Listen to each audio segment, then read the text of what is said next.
ಈಗ ಹೆಂಗಾಗಿದೆ ಕಾಲಮಾನ ಅಂತ ಹೇಳಿದ್ರೆ, ವೇದವನ್ನು ಕಲ್ತಂಥವ್ರಾಗಲಿ, ಶಾಸ್ತ್ರ ಅಧ್ಯಯನ ಮಾಡಿದವರಾಗಲಿ,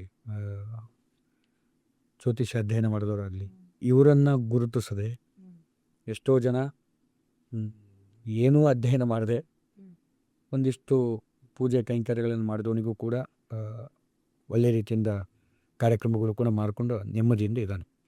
ಆದರೆ ವಿಪರ್ಯಾಸ ಏನು ಅಂತ ಹೇಳಿದ್ರೆ, ಎಷ್ಟೋ ಜನಕ್ಕೆ ಶ್ಲೋಕವೂ ಕೂಡ ಸರಿಯಾಗಿ ಉಚ್ಚಾರಣೆ ಬಂದಿಲ್ಲ ಅಂಥವ್ರು ಕೂಡ ವೈಭವದಿಂದ ಇದ್ದಾರೆ.